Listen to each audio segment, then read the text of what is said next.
Oh. Hey. We're going to let everybody get a chance to come in. Y'all see my waves for the babes?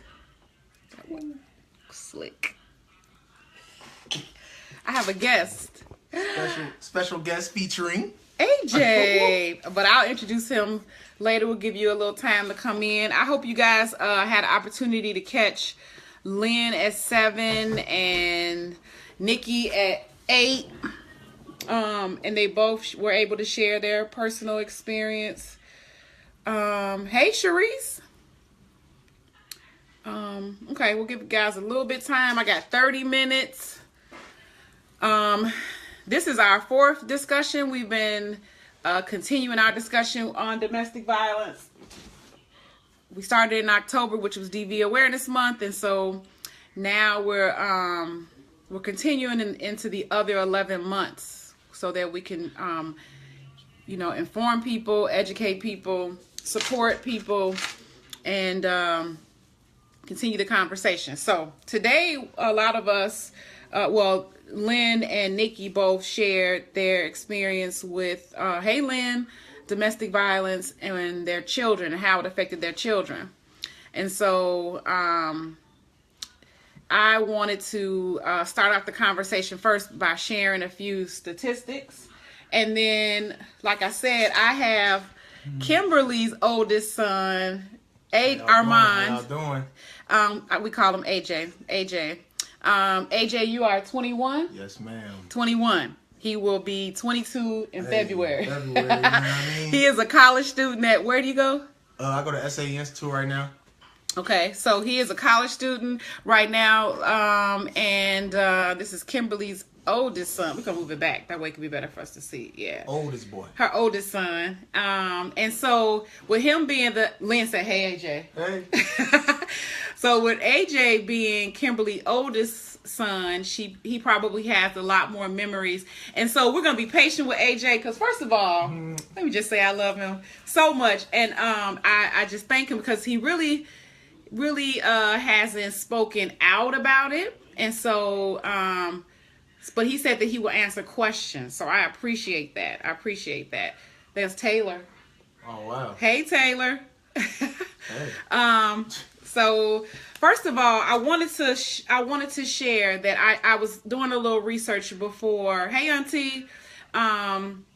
Before I came on air, while I was listening to Nikki and Lynn, I ran across a couple statistics. I remember I've worked in the field before. I don't know if you guys know, I've been DV trained, 40-hour trained. I also have my Illinois certification as a domestic violence professional. I've been a counselor at Metropolitan Family Services. I've also been an advocate and a program supervisor at Family Rescue. But I learned a lot about DV working at Metropolitan because they have a huge trauma focus. And one of the programs that I supervised was children exposed to violence.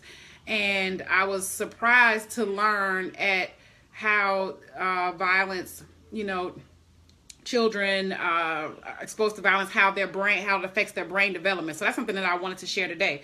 But in the U.S., 1 in 10 children are exposed to domestic violence, and majority of the children are under 6 years old. So Armon, you were 11? 10 when my mother died. You were 10? Yeah. Okay, I thought you were 11. You were 10, but you were going on 11. Yeah. Armon, Kobe was 5 going on 6? Yeah, he was like 6. Okay, and then Natalia was 3, right?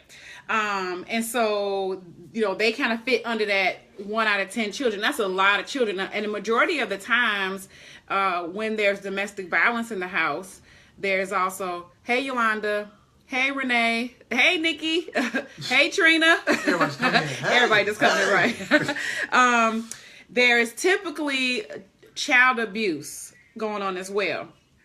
And a lot of times, even if it's not child abuse, there is abuse in the home because the child is witnessing the domestic violence. So even though I hear a lot of moms, or I've worked with a lot of moms who have said, hey, Charmaine, that that their children are small and that they probably don't know, and I'm sorry, that they probably don't know, and it probably won't be affected. But one thing I did learn while working at Metropolitan and working with the children exposed to violence, that even at infancy, a child's brain development is affected being exposed to trauma and being exposed to violence.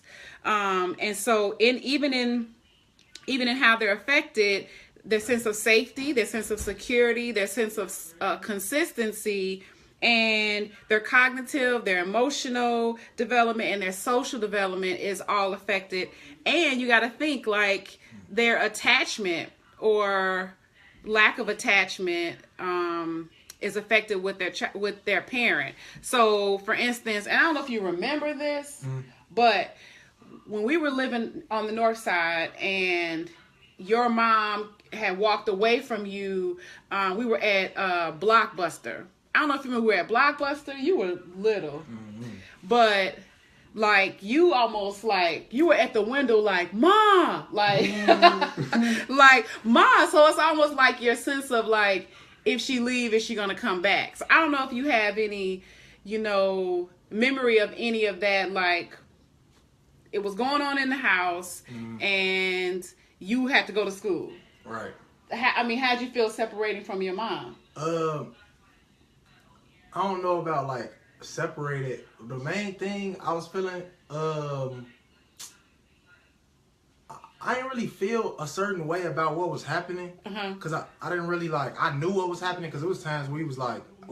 I don't know if my little brother and sister was up, but I was definitely up. Like, just hearing it, it's like, okay, I don't know if I go out there and say something, or you know what I mean, sit in my place and just sit here and just listen and try to go to sleep when everything's done. Right. But I remember my favorite parts, like not favorite parts, but like the most part you remember. Right. Okay. Was just after everything, and then like in the morning, me and my mom were like, cause she worked downtown.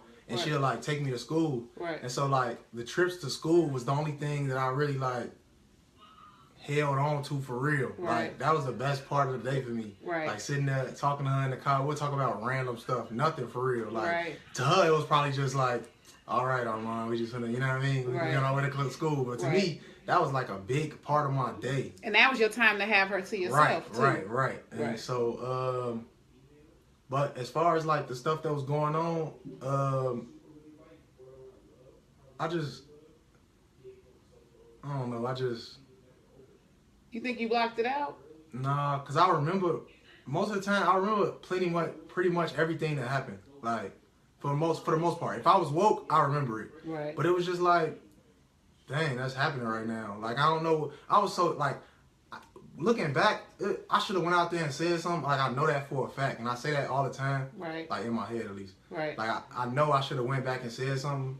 Or did, like, what are you doing? You know what I mean? But right. I don't know if I was scared that I was going to get hit. You know what I mean? Like, because he's hit you before. Right. No, definitely. Right. And it's just like, man, why was I scared like that? Like, I should have never been scared, because she wouldn't have been scared if, you know what I mean, he was just beating up on me for no reason. She'd have, what are you doing? Right. But you have to remember, if you remember, that he used a lot of, and I was explaining this the last time when I was talking about holidays, he used a lot of his size, his voice, right. To manipulate, to control, and to scare. Because even the night that your mom passed, he used, scare tactics to make sure y'all didn't come out the room. Mm-hmm. Right. It's still on. Oh, yeah. Cool. So, you can't see his whole face? They said they can't see her face. There we go. Okay, yeah. Sorry. Thanks, Lynn. Yeah, so then I think also he used a lot of scare tactics for you guys, too. I mean, I would love to talk to, like, Kobe I have talked to Natalia a lot. Her and I talk a lot. But just to see how you felt, because you all were all up, right? Yeah. Well, I know Kobe was up. I don't know. Well, Natalia was so young. I don't think it. You know what I mean? But she was up because she told me that she said she asked to go to the bathroom, and he told her to go back into the room. Right. Because I remember. I feel like we talked about this during like the trial and stuff. Kobe kind of went up and like he was trying to get out. He was trying to like just I don't know if he had to use the or what. I don't know what he was trying to do. Right. But I'm like, nah, sit down. Like, nah, sit down. Like, you told him to sit down. Yeah, definitely did. Like, okay. Sorry, No, go ahead. No, go ahead. Yeah. Definitely told him like, nah, don't even go out there, bro. Like, I ain't know what was gonna happen to him. Right. So it was like, nah. If anybody gonna go out, it was gonna be me, and I didn't. So it was like, oh, okay. But, okay. Yeah. So I would think, you know, even seeing and even hearing it, you all didn't see it. You right, heard it, but it still affected you. And I think parents think because you all don't see it. And even sometimes when you sleep, they think you don't hear it, that it really won't affect you. So even before the last incident, you heard other incidents, but it still had an effect on you. Yeah, definitely. Okay. I don't know, like now, I don't know what kind of effect it held on me, but then it was just kind of like after certain stuff like that, it ain't like I'm going to school all happy, joy, you know what I mean? It kind of like, I'd be in a certain mood. Like, it was never a bad mood. Because I was, as a kid especially, I was never really in a bad mood. It's just, you weren't. It put me in a different mood. Like, I don't really feel like talking today, y'all. I'm going to just sit here. Like, how you feel about trusting people, even at that age? Other people. Was your trust affected with other people? I feel like, with me, you got to kind of earn trust. So I don't really hold nothing against nobody. It's just, you got to, you know what I mean? You got to earn my trust. Right. But I don't know. So it's like some people, and I'll say this because it's funny that Dieta just called, but Dieta is the person that say, I trust you completely until you do something wrong. Right. I'm the opposite. Mm-hmm. I don't trust you at all until you prove yourself. Right. Exactly. But that's from my experiences. Mm-hmm. So I don't know if that's where you are because of your experiences with people. Mm-hmm. I don't trust you until, okay, you prove yourself trustworthy. Yeah. That ain't biblical and it ain't right. But I'm just saying from my own experiences, I would say I'm the opposite. And so I think even with children exposed to violence or even youth exposed to violence, I think that our trust with other people is that more than likely you're going to let me down. Mm-hmm. I can't trust you, and I'm gonna step back and look side eye until I feel like I can let you all the way in. And this probably ain't got nothing to do with that, but that's probably from my father too. Like I ain't never really, anything to tell me it'd be like, all right, Dad, you know what I mean? Like, all right, Dad. Right. So it's like I don't know if that's from that or I don't know. Well, yeah, it could be. Right. Yeah, it could be. Nice hair, Mom. Thanks, Tommy. Hey, Tommy. That's my oldest son, Tommy. Thanks, Tommy. And I don't know if you even know the history of your dad, too, but there was a couple of incidents with your dad and your mom while your mom was pregnant with Kobe. No, I didn't. Yeah, you were much smaller then. Mm-hmm. You guys were living on Rogers. We lived together. I don't know if you remember, we all lived together on Granville. And then when we separated, I moved to Rosemont and Glenwood, and your mom moved to Rogers. And Big Armon stayed with you all. Stayed with y'all. And then she got pregnant with Kobe. But there was a couple incidents with Kobe too, with your mom and your dad too. So I don't know if you remember. AJ put some LLS on. If you don't remember, you remember any of that. Any of that. But so I think one of the things I wanted to stress was that it is a long-lasting effect. You know what I mean? A long-lasting effect is something that really, with counseling, and I will say, from the day that we got Armon, AJ, you are AJ, Kobe, and Natalia, there were days, bad days, but what my mom did was she did immediately put the kids into counseling, and I believe that helped them. I mean, Armon had to testify in court. You remember that? And that, I know that was scary. It was just different. I didn't know what to expect going up there, so it was just like, and then they had me like prepping for like something big, you know what I mean? Like, right. So I'm like, man, what am I doing here? And then Joshua had to sit in court. That's who you had to look at in order to be able to do that. So that's like a lot. I mean, that's trauma continue after the death. But And so even with that, we put them all in counseling. I think Natalia probably has had the most counseling, but Natalia was the youngest, and so Natalia was talking and was potty trained. But after her mom's death, she sort of regressed and was not talking and was no longer potty trained and really wasn't even eating. But that took probably like a good 3 months, I think, before she was able to really start back eating regular food, feeding herself. Because she was eating, but she wasn't feeding herself. And then potty trained, and then finally started talking. And if y'all met Natalia Kennedy Thompson, she has not stopped talking since then. But I just think that we forget about the children in the home, and we forget that a lot of it affects them, even if they never get hit. The unfortunate thing, I think Natalia was probably the only one who did not get hit in the house, right? Because Robert chose to, and I think because maybe you guys weren't his sons, and he had to figure out how to get some control with y'all. Yeah, but see, I'm not even gonna say it's because of that, because when his sons came over, like everybody used to get, you know what I mean? It wasn't just like, like nah, he wasn't being, you know what I mean, a jerk or nothing, but nah, some of it definitely was excessive, I guess, because I remember the same day everything happened with my mom. I remember getting in trouble at school for like a sandwich. Like I threw away my sandwich at school, and the teacher like called home and like tricked on me for it. And I'm like, all right, like. Did she call Rob or did she call your mom? I don't remember who she called. Okay. But see, they must have been going through it already, because when he came and got me, I was already in trouble. Like, were you afraid? The teacher ain't even. I don't know if I was afraid. Probably just because I knew I was going to get myself into. Like, I knew any call home was not good to anybody. not even my mom. Like, she wasn't even going for that. So just because I got a call home, I just thought it was petty because it was for a sandwich. But that's irrelevant. Right. Lynn had a question. So AJ, how are you with relationships with young ladies? Meaning, do you find yourself being affectionate and passionate, or are you as distant and a loner? And hey, cousin Deborah and cousin Brian. Hey, And are we in contact with his kids? Okay, I'll answer that question. Nikki. Okay. Love you too, Deborah. So. What was the question again? Okay. So I know it kind of interrupted you with you was talking about that, but I guess Lynn was asking you, because of what you witnessed. Right. How are you in relationships? I could be distant sometimes. I always told myself I was kind of weird.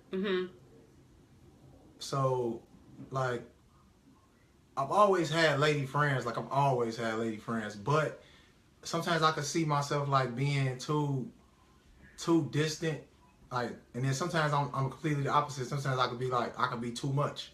So I don't really know. I feel like it'd be mixed. Do you feel like you have a healthy view of what a good view of what a healthy relationship is? Are you clear with what makes a relationship healthy and what makes a relationship unhealthy? Yeah, I think it's just having a relationship with somebody, a good relationship, like communication. I feel like, and somebody just asked me this question the other day. Okay. I feel like I know what I think a good relationship is. Right. Like communication, you know what I mean? Right. It's little stuff. I ain't gonna say all of them. Okay. But yeah. So I feel like I know. It's just sometimes, do I feel like I'm doing it? I don't know. Right. Do you ever feel like you ever want to hit someone? No, I've never. Okay. I never put my hands on a lady. And it was times where I've been in, you know what I mean, certain altercations with women in my life, and I never put my hands on them. But like, you could see that I'm mad. Like, if you see that I'm mad, that's okay then. Like, as long as you know, like, no. But I never put my hands on a woman. And that's just because of what I've been through too. So yeah, definitely. Okay. And as far as like Robert's other kids, we have been in contact with them. As recently as 2 years ago, we have a fundraiser that we go to every year, and they all came.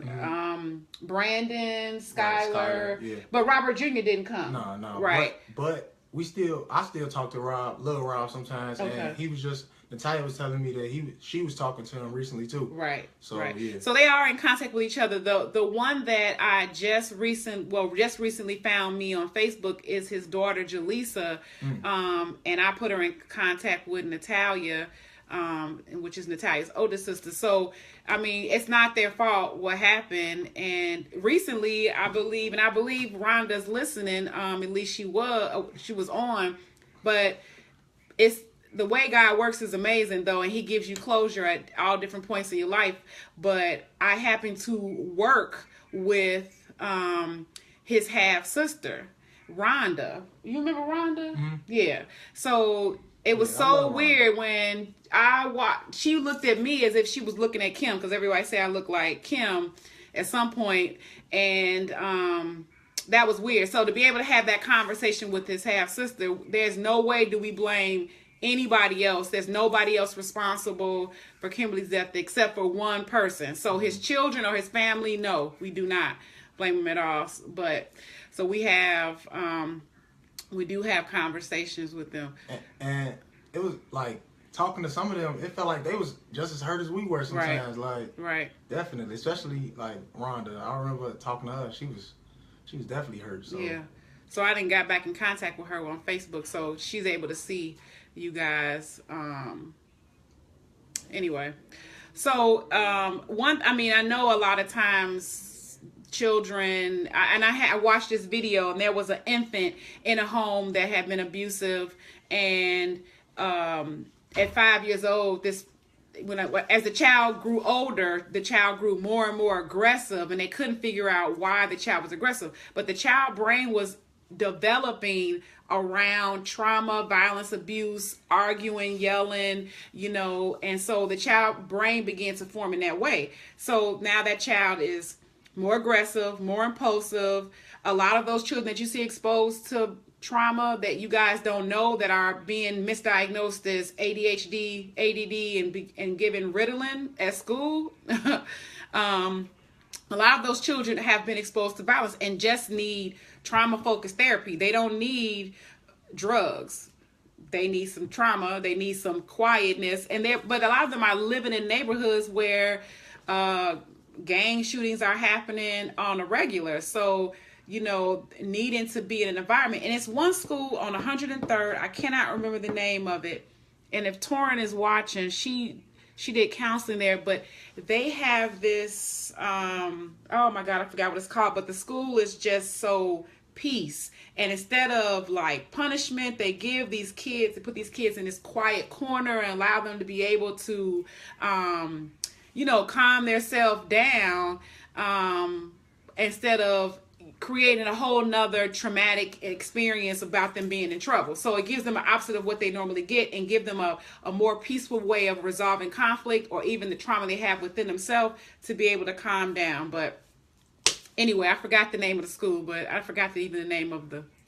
So my point was pointless, right? But anyway, but I know that there are kids that I've seen, that I've worked in schools with kids that after I've had an opportunity to meet with these kids that have been diagnosed with ADHD and troubled kids in foster care and placement is at risk, that a lot of those kids have just been exposed to trauma and just need a way of coping and dealing with that, that other kids did not have an opportunity to get. I always look at my niece and nephews, and like I had an opportunity at this last event to honor them because I don't think they realize that things in their life could have been so much different. Like I think, like I've seen kids exposed to violence become violent, become distant, and end up in gangs and sometimes on drugs, and girls become very promiscuous or very needy and do a lot of attention seeking behavior that end up